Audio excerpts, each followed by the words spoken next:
Welcome to Season 3 of Titanic Talk. Here we feature stories from the independent documentary Ship of Dreams Titanic Movie Diaries and continue to explore all aspects of the iconic ship. From James Cameron's epic, groundbreaking movie to the history and legacy of Titanic herself. Actors, historians, authors, descendants and fans come here to talk about Titanic. This is your first-class ticket to everything aboard the Ship of Dreams. Ship of Dreams Titanic Movie Diaries is distributed in the US by Freestyle Digital Media. It's now available to rent or own on Apple TV, Amazon, and many other platforms.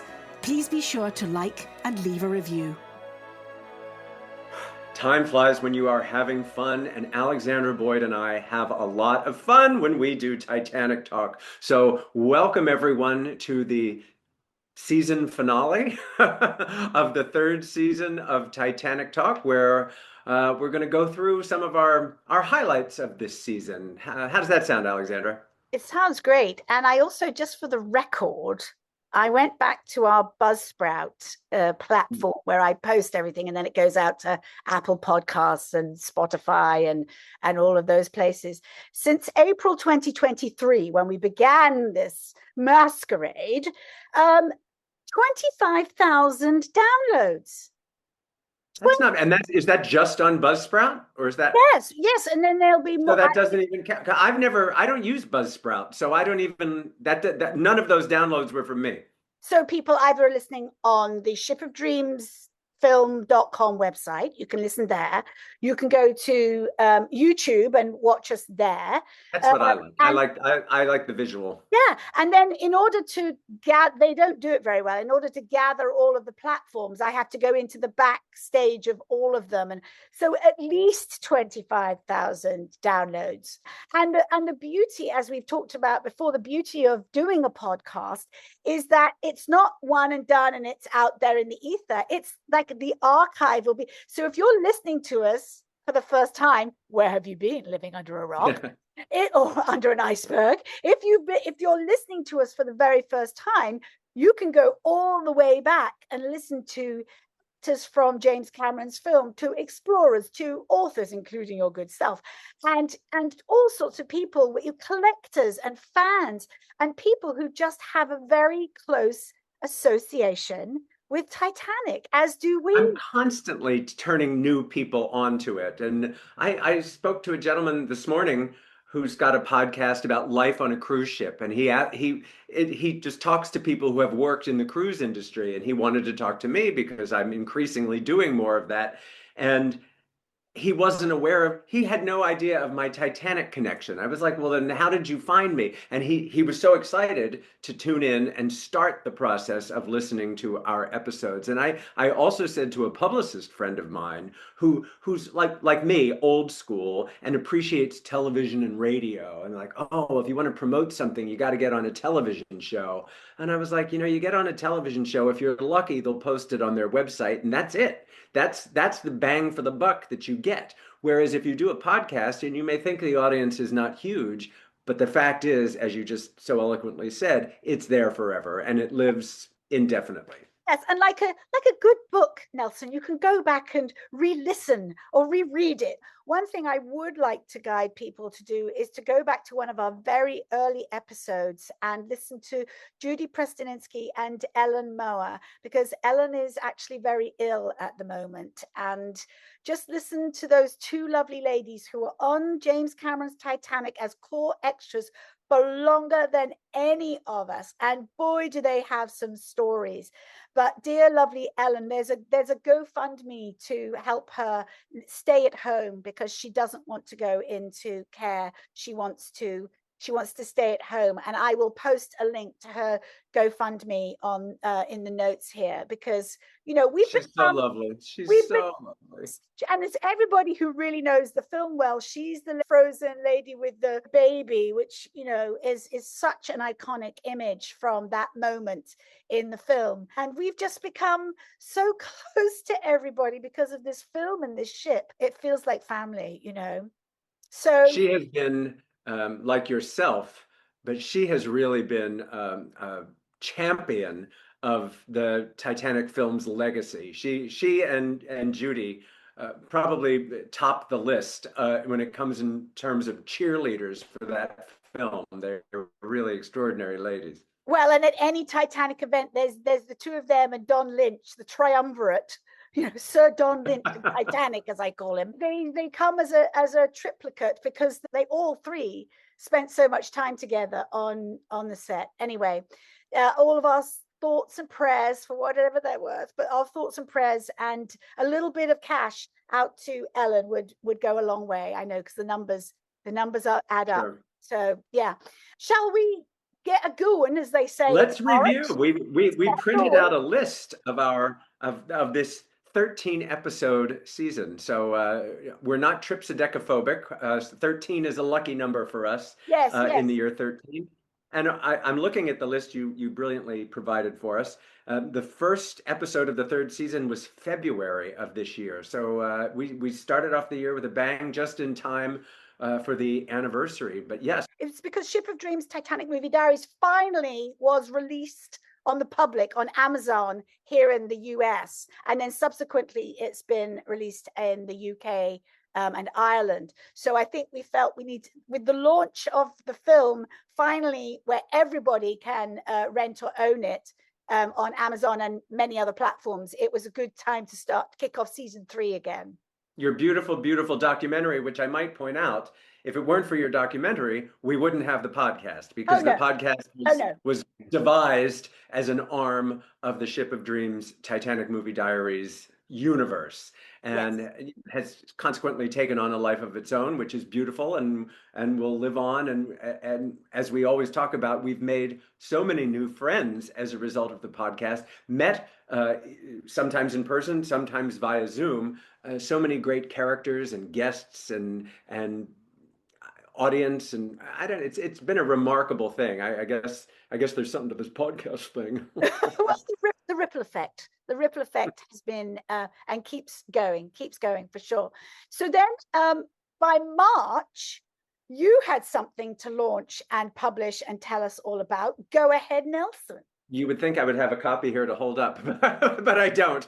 My book, Kindred Spirits, A Titanic Tale, which launched just in time for the April 113th anniversary, which we celebrated in Long Beach all together with our friends. We'll talk about that in a bit. It has been a year of Kindred Spirits, A Titanic Tale for me. Much as you had your year of Ship of Dreams Titanic Movie Diaries, I had a year of that. And I went on a global book tour. And so, I mean, from Los Angeles to New York, to Boston, to where else did I go? And then very excitedly, I went to London and Belfast and got to experience everything that's in Belfast, the Titanic Museum, the Titanic Hotel, the Titanic Distillers, met some new wonderful friends in Belfast, which is now segueing into, I will be leading a tour of Ireland in October of 2026, all the details on my website. But I will be taking people, we meet in London, we go around the island and end up in Belfast for a Titanic experience. So it is extraordinary to me the way Titanic has taken over my life. And writing the book was something, you had your film and we were doing the podcast, and I've always been such a Titanic enthusiast. And as you know, my own personal reincarnation story, but I wanted my piece of the Titanic legacy, like you had your piece, and that's what led me to the book. And while I think it will be announced by the time this podcast is posted, but it's a secret as of the time of this taping, but I do now have a production deal going for the film adaptation of Kindred Spirits. That's why I was in Los Angeles recently. And what's interesting is the gentleman who is going to be producing and writing the screenplay adaptation has his own Titanic pedigree. His name is Jude Gerard Prest, and he was an executive producer on the Netflix documentary Titan, the Ocean Gate Disaster. He was in the submersible several times. He worked closely with Stockton. I mean, he was there for a long time and making that documentary. He also produced I think it won some Emmys, the Jeff Corwin's Ocean Mysteries series. He's steeped in this world, so he's the But perfect it's person. that wonderful thing we talk about all the time, the coincidences, the tentacles of Titanic reach everywhere. And he liked the Poseidon Adventure growing up, as I did, but he wasn't, a Titanic nut or anything. It's just his career, his very successful broadcast career, just led him to me, to the book, and here we go. Yes. Off we go. Yes. I mean, it doesn't surprise me at all. It's like all roads, or shipping lanes lead to it, Okay, so moving through March, we had a very interesting conversation with Joe Gold, who was part of the Boston Titanic exhibition. And, let's mention also the sheer numbers of Titanic exhibitions that are all over the world at any one time. I think it's like in the 40s, isn't it? You can Google it, and at any given time, there are Titanic exhibitions, both permanent and temporary, going on. December 6th, if you see this before December 6th of 2025, there's a virtual reality Titanic experience here in New York City. I'll be doing a book signing there. It's there, the hunger, as we discussed with Joe Gold, because he's not necessarily a Titanic enthusiast. He's a business guy. He produces events. And you never know in our business what might happen. It's been interesting in Boston. In 1998, there was a display of Titanic artifacts, but the exhibit that we're currently presenting has never been to Boston. It has been everywhere. 35 million people have seen this exhibition. But again, you can't account for nature. You never know what's going to happen or what the competition might be. And it's a huge roll of the dice. So we're pleased. Our, sales are good. We hope they continue, but it's a long 3 months before we close, and you never know what can happen. It was really interesting to hear from him how the artifacts were treated from a producer's point of view. He wasn't into it because, oh, look, a life vest. He was into it from the commercial side of things, and it was really interesting to talk to him. And I went to visit that Boston exhibition, and it was magnificent. They all are. They all have something new to offer. I went to the one here in Seattle last year, and they all have different passengers, because of course there were 2,000 passengers. So there's more than 2,000 personal stories. Yeah. Is that the one you went to with the perfume expert that we'd had on the show?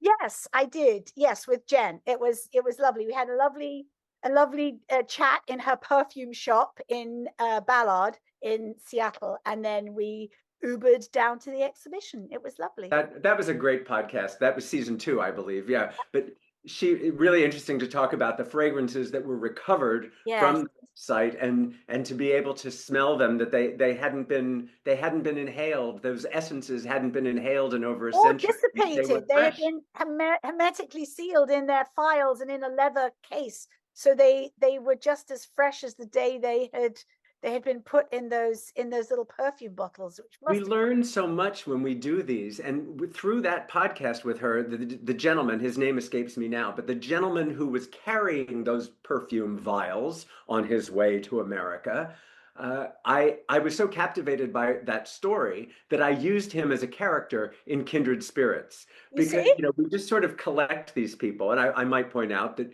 you, Alexandra Boyd, and several of our Titanic Talk family also make cameo appearances in the book. It's great. I love it. It's just a little Titanic love fest.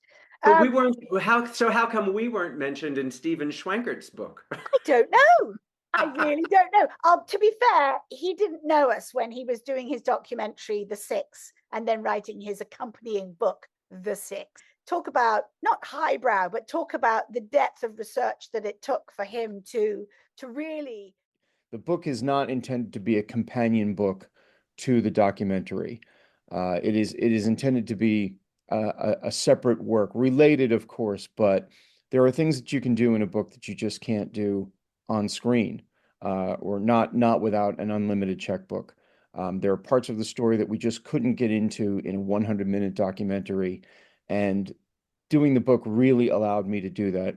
So for the Titanic geeks, among us, both between the three of us and in the listening audience, it really goes much deeper into how did these men potentially escape from Titanic. So just a quick overview for those of you who are not familiar with the story.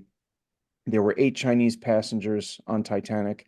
They were not stowaways. They were not members of the crew. They were fare-paying passengers. Out of those 8, 6 of them survived. Now, for foreign-looking, and by foreign-looking, I mean non-European looking, for foreign-looking third-class male passengers, that is an exceptionally high survival rate.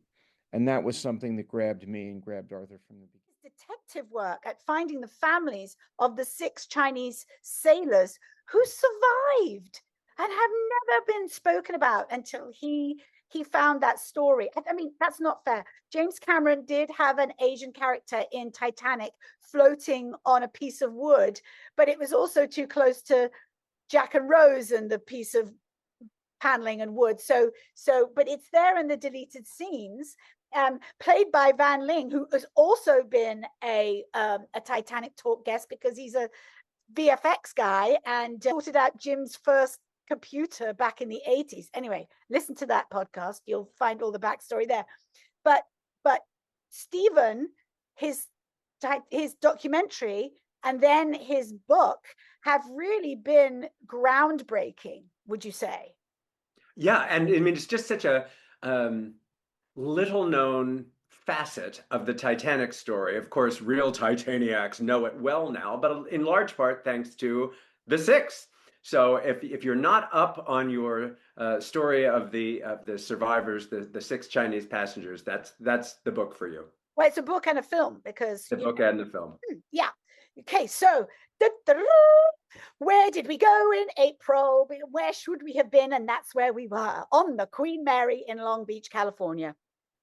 We had a good time with that, and that was all organized by our mate Paul Carganilla, and he did a magnificent job, a hero's job. I know he had participated in an anniversary event at the Queen Mary the previous year and took the reins over for 2025, and he really pulled it off. We had a great time. We stayed on the ship, you and I, as did many of the attendees. Emergency thing where we all ran into the corridors because the alarm went off. I honestly thought we were sinking. Well, I don't know if we could sink in the harbor of Long Beach Harbor, but yeah, I know several people were in the hallways wandering around in their pajamas when that fire alarm went off. I never made it out of the cabin because I was a little disoriented and I wasn't dressed and I was trying to find my clothes. I wanted to find my wallet, my keys. If I was never coming back again, it was like, it was like I thought I felt a shudder. If I'm going to leave my cabin, I want to be prepared.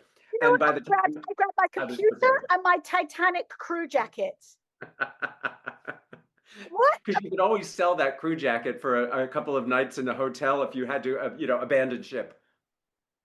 That's what I was thinking. It's not valuable.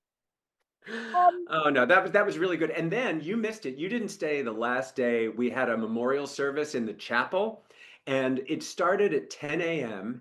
and at 10:10 a.m. there was an earthquake, a significant earthquake, and the Queen Mary started doing this, and you and I lived in Los Angeles for many years, so an earthquake, roll over and go back to sleep. But a lot of the folks at the memorial service had never experienced an earthquake before and were really frightened. So maybe that was the Poseidon or something, just telling us, remembering the souls from the Titanic at the memorial service. But it was very moving in more ways than one. Yeah, well, I can imagine. And also, we should mention that we recorded a podcast on the Queen Mary. I almost said on the Titanic, on Queen Mary with Paul Carganella as part of his Titanic Legacy podcast, and James Penker. His amazing provenance is Titanic Honor and Glory, who are their renderings are featured in Ship of Dreams, but he has a podcast called Witness Titanic, and all 3 of us sat there on a panel. I felt like it was good, wasn't it? Well, I felt like I was at the BBC or something. They're always having people talking about things, boffins, people talking about things, and we were podcast Titanic podcast boffins, And Yeah, it was good. And everybody who gave a presentation over the course of that Titanic weekend, we were each other's audience, and it was really good fun. So I know Paul's planning to do it again in 2026. So I yes. also highly recommend it. So much more fun than a high school class reunion. Oh God. I actually avoid those now completely. I don't think we have many left. There might be about 3 of us left.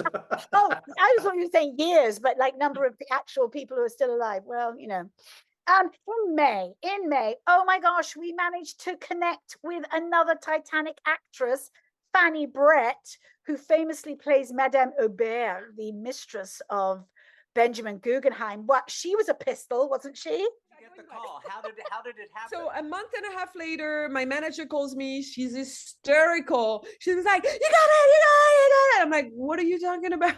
She's like, "James wants you." I'm like, "Okay," you know. So I go to Rosarito 2 weeks later to have my extensions done, and I meet the people. I also go into those amazing like tents, like looking like very high warehouses with like levels of clothing that they had from the UK. This is the most impressive thing I've ever seen in my life, because you can feel the energy of old and real clothing, right? So here I was, they were like, the clothing ladies, they were checking me out. What are we going to do with her? How is the character? And she was like, "Okay, come." And we're walking. And then we would just look 1 floor, 2 floor, in the air, just like that. And she was like, "Okay, we're going to pick that dress over there." So they would go with a big like stick, go and pick up that dress. So we picked up a few things. I tried like about 5 or 10 outfits, and then we retained 2 or 3, I remember. Corset, I had to try everything. I took a class also on knowing how to use all the silverwares. There were so many silverwares. So we had to learn how to eat caviar, because my character was on the dinner table scene, you know, when Leo shows up, you know, all, you know, well dressed and all that. Lynn Hockney was the etiquette coach, remember? She was a lot of fun, and it's funny because she's almost, but thanks to the cutting room floor, you unless you know where to look, you miss her completely in the film. So to hear her stories, because she had a lot of stories, she had a lot of time on the set.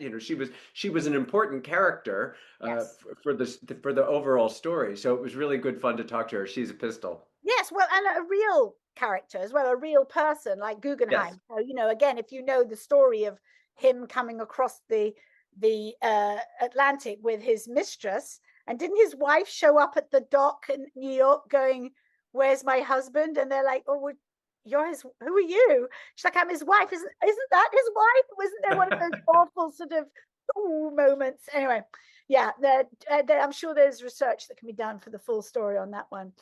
Well, like you said, a real life character, but so many people who love that film are obsessed with Jack and Rose for obvious reasons. It's that generation's Romeo and Juliet. I get it. And a lot of people, even maybe as controversial as could Jack have fit on the panel, is the idea of, well, wait a minute. We see Rose's granddaughter who takes her out into the ocean with the heart of the ocean necklace, all that stuff. But so where did that granddaughter come from? And you have to start to think about Rose's life after she gets off the Carpathia. And that leads us to the next podcast. Well, your brilliant idea actually is that, there'll never be a sequel to Please no. Titanic. Please no. They try. They sat around at Paramount and 20th Century going, how can we do a Titanic 2? So that was left to somebody else's terrible B movie. But we sat around with lovely Brittany Butler from Titanic Scene by Scene with Ethan Brem, and Zach all the way over in Australia. Fan. Super duper fan, Zach Douglas. And we just had a 40-minute musing about why happened in that huge lifetime between... It's been 87 years, 84 years, however many years. What was the line she said? 87. How old was she when they found... It was a long time. I mean, your point is really good, Zach, about she walks off the ship in a coat and a flimsy dress and some slippers. And what does she do? What could we imagine she did? What's her first point? Is she going to sort of go to the corner bar and have a drink. Like she's going to need something to eat. Like what does she do from that point? Like Dodging there has Ruth to be as well, some sort of dodging like her mother. monetary gain to get to that next point. Like how do you don't just go through life for free. Like she's going to have to do something. And I often sort of think, well, what was that next step? I never thought about that, right? As soon as she docks on the Carpathia, like, first of all, she has to avoid her family and anybody else Exactly. on the Yeah. ship in order to get off. When they're at the dock, like, how did they not cross paths accidentally when she was getting to wherever She she would needed to have go? been interviewed at the Inquiry, or at the very least by Walter Lord when he wrote Night to Remember. And but maybe she never did have children of her own. Like maybe her child was adopted that gave birth to Susie Amos's character. Who's I wish we had a name. She probably did have a name. What is the granddaughter? Lizzie. Lizzie. Yeah. Lizzie. He knows. That's never mentioned in the film, though, is it? We never hear Yeah. that. Yeah, it is. Where is it? Have you met my granddaughter, Lizzie? She Oh, takes care of me. Oh, okay. Great. Touche. Yeah, so maybe Lizzie isn't her blood granddaughter. Bless her, there was stuff that went on. And we have the evidence of the photographs, the black and white photographs framed on her. Pardon the sirens. Sorry about that. Oh, I can't New hear. York City. Yeah. I got pugs snoring, so is that idea of I think about all the places I've lived and the loves that I have loved and lost.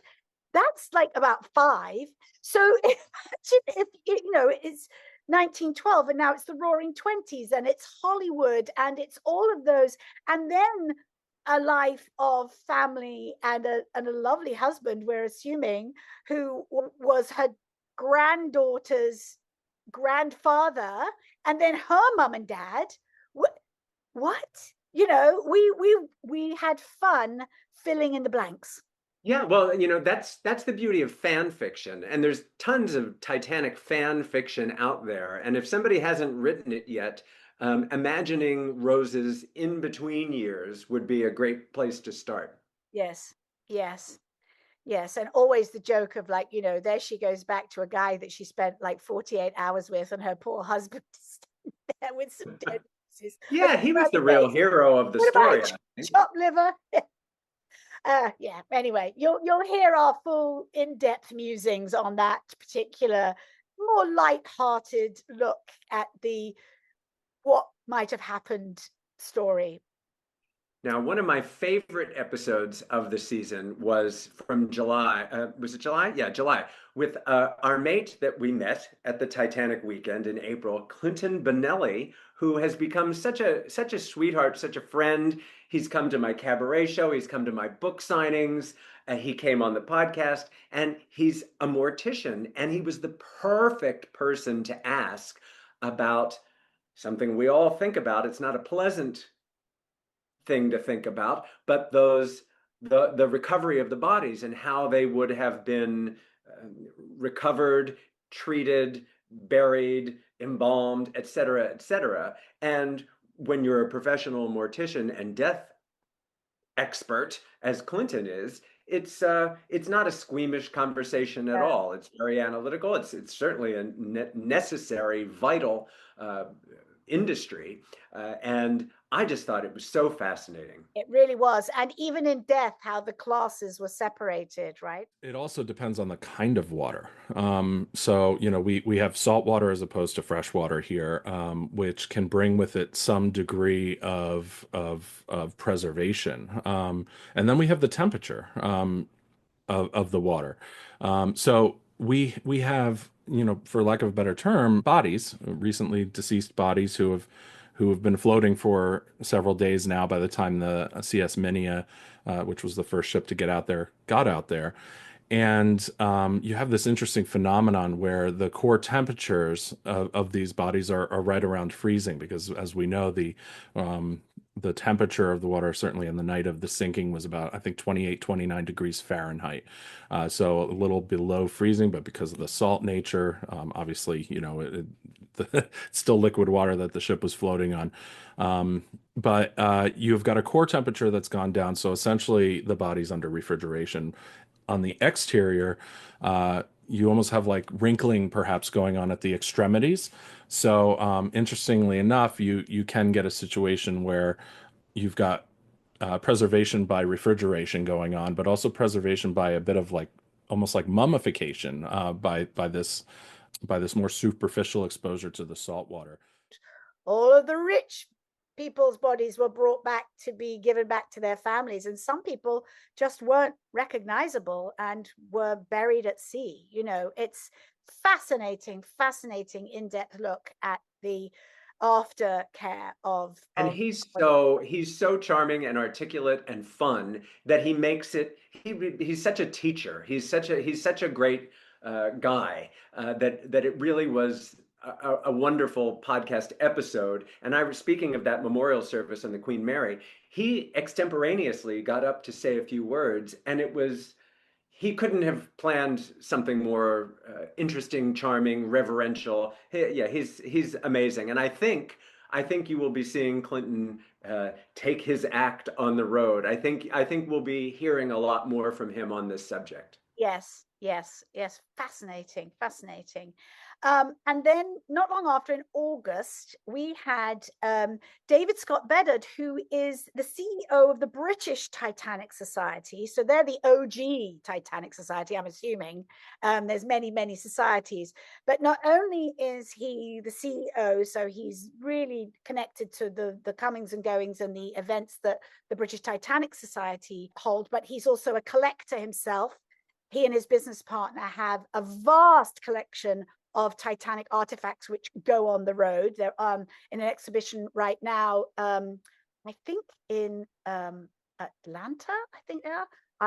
Don't quote me on that. I will find out and put it in the notes. If you are geographically close, you can go and check out this virtual experience of being on Titanic. And he also was intrinsic and very much involved in the recovery and refurbishment of the Nomadic. Yeah, in true French fashion, the first auction, which I believe was October 2005, the reserve was €500,000. But they announced before the auction started that if it didn't meet reserve, they'd arrange a second auction in January, and they would drop the reserve to €250.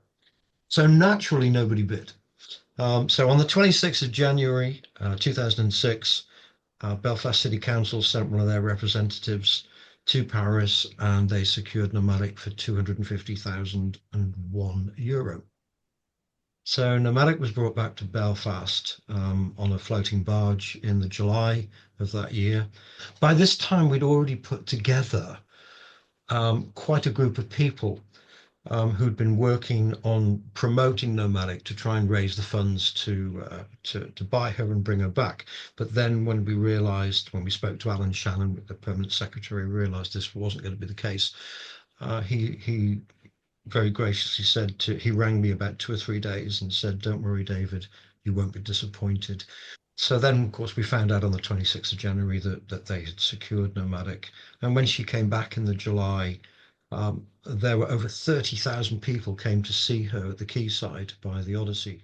My goodness, it must have been. Which you must have seen when you were at Belfast. She is docked. I did. It's magnificent. And now his quest is to rescue the train car. The train would take people from London to Southampton to get on board to board the ships. And it's a very worthy cause. It'd be wonderful if he could have saved, as he did, saving the Nomadic. I think he'll have good success with the train cars. Well, and I think we rely on people like David, who has, not only does he have the wherewithal and the connections, and people come to him saying, "I think these 2 train cars in Wales in a field rotting away are connected to Titanic in some way." And he doesn't go, "Oh, that's nice." He goes, "Right, I'm on a mission. I'm on my next mission to bring, to save them from just disappearing into nothing and finding the stories. I mean, there's a scene in the film Night to Remember where Lightoller is on the train to Southampton to catch the ship. And it evokes that feeling of like the preamble to Titanic and all the departures before the sailing, and it's very romantic. And I'm sailing on the Queen Mary 2 in January, and I'll fly into London, and we're going to have to drive to Southampton, but I'd much rather have gone in a fancy train. Yes. The trains, yes. In August, again, we spoke to Kelly Squarkan, who we met at the Titanic weekend in April on the Queen Mary. And she has a fascinating book and let's call it a lecture or an education program that is about leadership, about the failure of leadership between the two captains on the two ships that were in signal distance of Titanic as she sank. And we all know that is the Carpathia, but many people apparently are not aware that the Californian was only 10 miles away, and that captain ignored the SOSs, went to bed, turned off the wireless. So she compares the Carpathia captain, who's like, we're turning around and we're going to get everybody, with somebody who was that much closer. And she takes it to naval colleges and military colleges and says, right, what do you think? Contrast and compare these two captains who had the same situation and the completely opposite way they handled it. And in my research on Captain Lord versus Captain Rostron, what quickly became apparent is that Captain Lord would have scored quite low on honesty, humility. I think we can see that pretty evidently reflected in the way that he went about the inquiry responses, some of the things going on the voyage back from mid-ocean back to Boston, calling crew members into his cabin, demanding statements, all these sorts of things. Like basically lying and trying to have this whole cover-up thing. But in his defense, and I'm just being the devil's advocate here, it wasn't a big surprise, was it? I mean, for a man in his position to shut down the Marconi room and go to bed. But with the wireless, of course, Cyril Evans was the only operator on board, and he had just gone off watch. The real issue with Captain Lord's leadership is just the fact that I find it very hard to believe that when Stone called down to report that he saw white rockets being fired, that's a very clear A to B, you know what that means. And so to suggest that those are company signals when it's been clear and communicated to you several times that those are white rockets, that has a very clear response that you need to take as a leader.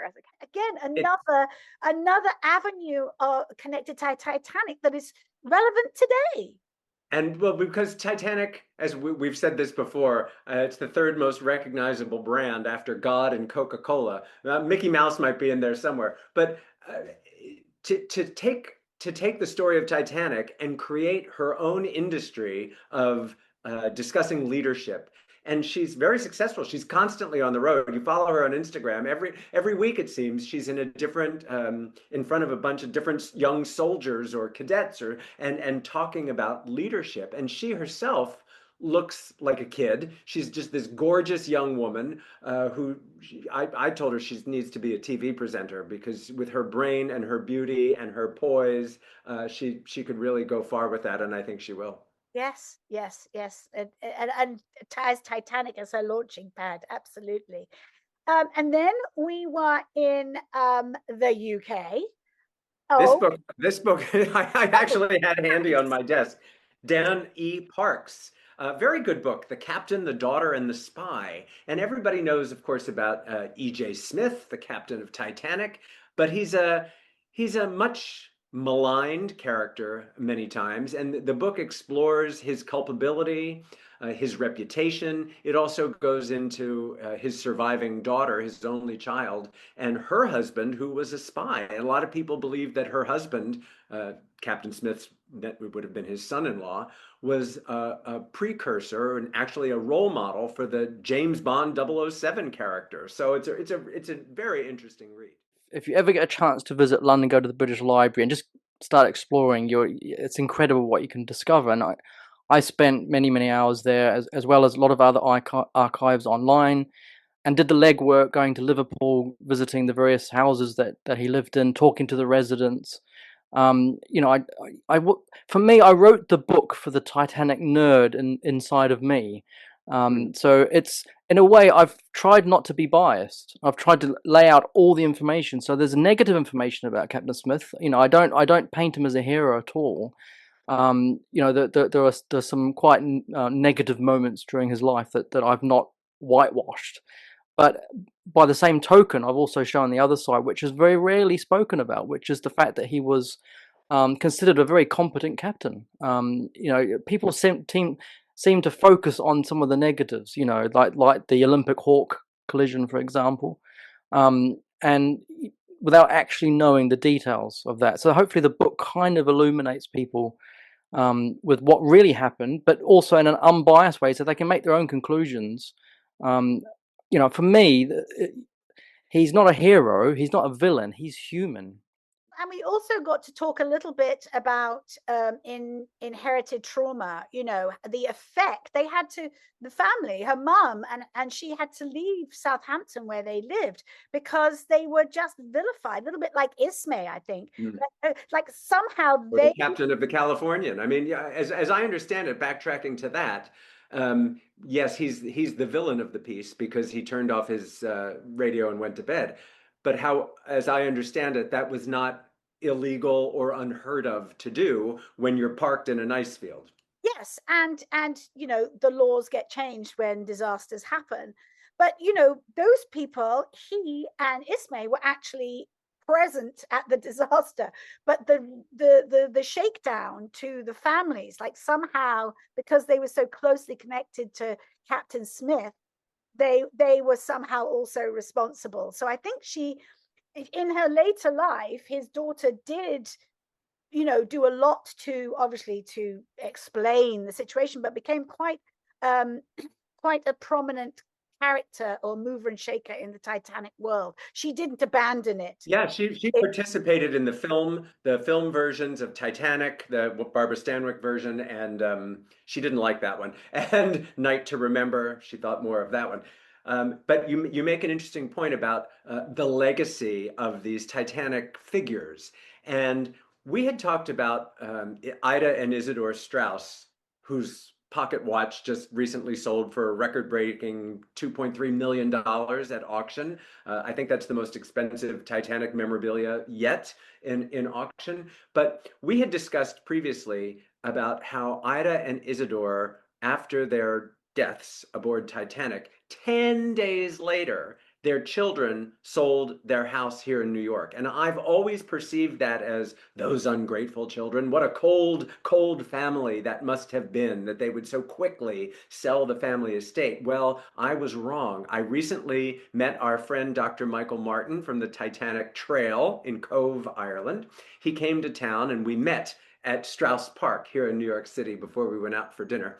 And I was taking him around to various notable New York Titanic spots, including St. John the Divine, where there's a stained glass window tributing John Jacob Astor. So I found out from the caretaker, picking up trash in Straus Park, about that house that was sold by the Straus children. They didn't sell it because they were unsentimental or wanted the money. They sold it because the Strauses, the disaster had made the Strauses so famous internationally that people were coming and defacing the house to get a piece of the house. They would break concrete or the stone and take it as a keepsake because, you know, this was before Taylor Swift. The Strausses were so famous because of the disaster that people wanted to, and they couldn't stand to see their house being destroyed and vandalized and defaced. So they sold it, they tore it down, and they built an apartment building in its place that is still there to this day. So if you go to the site of the Straus home, there's an apartment building that's been there for probably 113 years, 110 years at least. So interesting about when you talk about how people are remembered. Yes, and the trauma that must have been terrible. Watching your family home being, you know, pillaged, brick by brick, and then making a very quick decision to say, right, part of our grieving is to actually raise it to the ground, so that can't continue. Gosh. And fortunately, I mean, that brings in a whole other debate about what to do about historic sites like the 9/11 Museum or the 9/11 Memorial. How do you memorialize places? And they donated the piece of property that has become Strauss Park, which I highly recommend. It's lovely with a fountain and a statue, and it's a block away. If you're standing in front of where the Strauss house was, you can see the park. It's lovely. Lovely, lovely. Well, always somewhere in New York to visit: Southampton, Cherbourg, Belfast, Liverpool, Cove, Ireland. Oh, yes. Look up Michael Martin. Oh my gosh, yes. So our final guest this season, and I would like to say that I've been chasing this little girl for 2 years to be on the podcast, and it turns out she's not a little girl anymore. She's a full-grown woman and actress. They grow up so fast. They do. Alex Owen-Sanos, who plays the adorable Cora in James Cameron's Titanic, and she has some love. She's still adorable. Absolutely. And we just had the most delightful conversation with her. It was my very first acting experience ever of all time. I would do, my sister and I would play pretend, and we'd kind of do that thing. But to actually go onto a set and then have that be your job for the day I didn't really understand it. I think it kind of took a while for me to realize what was going on. I had always wanted to be like in the TV as a little girl. I would watch Barney when I was 4 and try to like figure out how I could get into the television to go be in that world. And so going on set that first day and meeting Jim and meeting Leo and just kind of being told like, all right, now we're just going to play pretend that, you're drawing with him and because the very first scene I shot, it was cut. But it was me and Jack sitting drawing in his notebook. And then Rose comes down to the third class to get him right before they go up to the deck when he shows her his drawings for the first time. So I was kind of like the setup scene for that.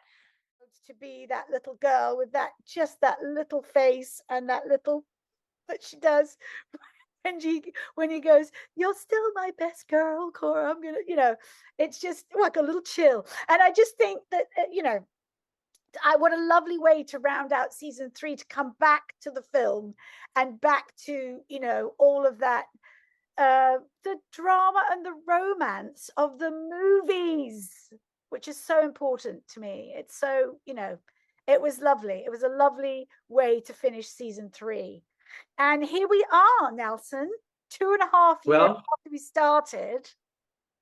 And I think, I don't know what's next for the podcast, but we'll find out. The nice thing is we can do it whenever we want, or when there's somebody in particular we're dying to talk to and share with our family of Titaniac. And we'll add it to the archive. I do have a rather exciting thing happening, but it's about 18 months away because there's always a new story to tell. Well, I'm just grateful for season 3, certainly for our long, loving friendship of God. It goes on and on and on and on.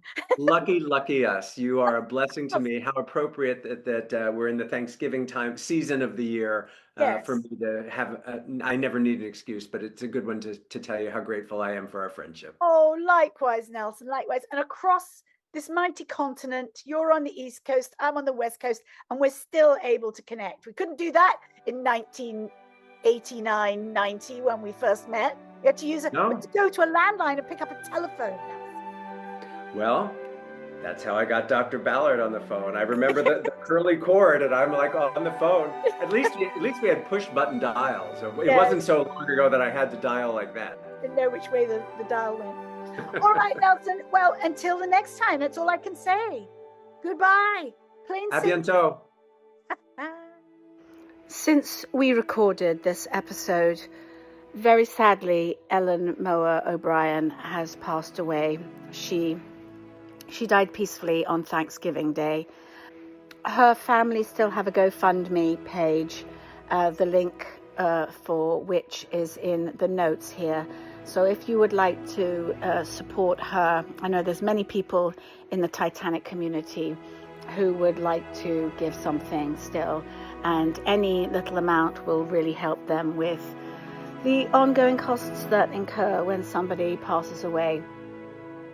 From me, Alexandra, and Nelson, once again, thank you so much for listening. We really value our Titanic Talk listeners and our community, everyone who's watched the documentary, everyone who's read Nelson's book. We look forward to seeing you on the next voyage, whenever and wherever that may be. If you've enjoyed this podcast, please leave a review. And if you'd like to hear more podcasts like this, hit the subscribe button.